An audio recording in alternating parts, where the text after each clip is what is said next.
Há apenas 3 noites, às 23h47, no bairro Doctores, na cidade do México, um homem chegou desesperado à porta da igreja. Eu estava terminando minha oração quando ouvi as batidas. Não eram suaves nem tímidas, eram urgentes, de alguém que não estava ali para pedir conselhos, mas sim ajuda. Quando abri a porta, encontrei um homem de cerca de 42 anos, com a camisa coberta de poeira, as mãos trêmulas e os olhos completamente perturbados. Seu nome era Arturo Mendes, motorista de transporte público, um homem comum, sem histórico de experiências espirituais profundas, segundo suas próprias palavras. Assim que cruzou a soleira, caiu de joelhos. Sem que eu lhe perguntasse nada, disse: Pastor, eu estava morto, e o que vi foi para mim, foi para o México.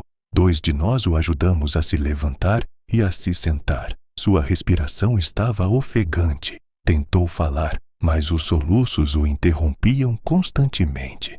Minutos depois, com grande esforço, ele começou a relatar o que havia acontecido apenas 1 hora antes, na Avenida Tlalpan.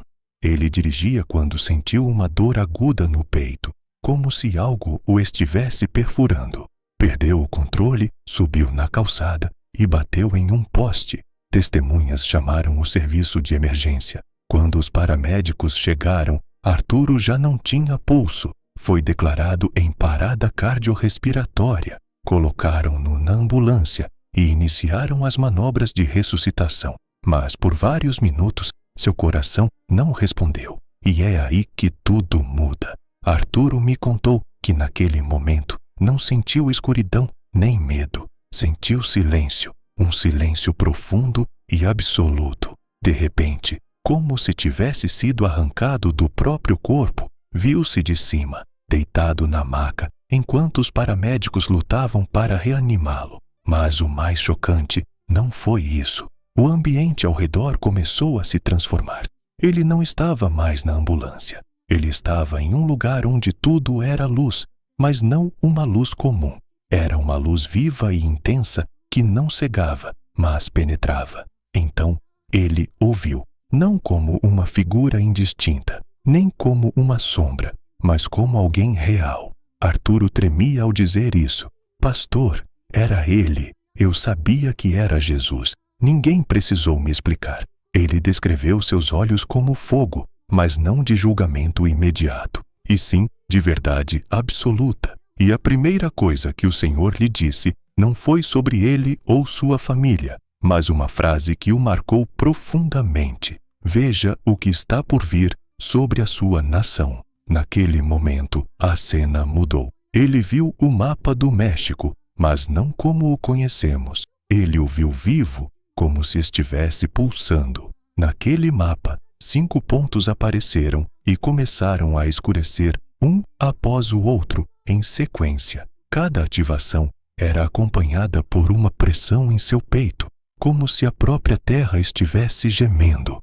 Com a voz trêmula, ele me disse: Pastor, isso não foram acidentes, não foram incidentes isolados, foram golpes consecutivos, como se algo estivesse abalando o país inteiro. Ele tentou me explicar cada cena, mas houve um momento em que parou, cobriu o rosto com as mãos e disse: a pior parte não era o que estava acontecendo, era que as pessoas não entendiam por que estava acontecendo. Naquele momento, eu entendi que aquele não era um testemunho comum, não era apenas uma experiência emocional ou produto de um trauma. Havia clareza, coerência, um peso espiritual difícil de fingir.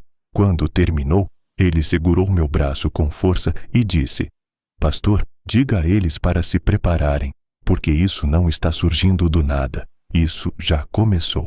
O que aquele homem viu não era para entretenimento, era um aviso. Ele não presenciou uma única tragédia, mas uma sequência. 5 eventos conectados, como uma corrente inquebrável. E o mais grave é que nem todos serão pegos de surpresa, apenas aqueles que não estiverem prestando atenção. Isso não foi uma coincidência, foi uma interrupção. E se você está ouvindo esta mensagem agora, não é coincidência, porque este não é um anúncio de destruição sem sentido, mas de preparação. O que está por vir não é um evento isolado, é um processo.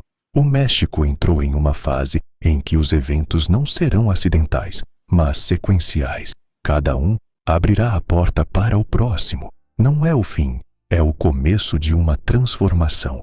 Mas há algo ainda mais profundo. Não se trata apenas do que acontecerá lá fora, mas do que será revelado lá dentro. Porque quando tudo muda, a única coisa que permanece é o que é firme dentro. O que Arturo viu não foi apenas caos, foi contraste. Pessoas desmoronando e pessoas permanecendo firmes, casas em confusão e casas em paz, pessoas reagindo e outras respondendo com orientações. A diferença não estava no que elas enfrentaram, mas em como se prepararam previamente. Porque a verdadeira preparação não começa quando tudo desmorona, começa quando ainda há tempo para consertar as coisas. E essa é a chave para tudo. Não se trata de entender cada detalhe, trata-se de decidir, porque, no fim das contas, tudo se resume a uma pergunta: o que você vai fazer com o que ouviu?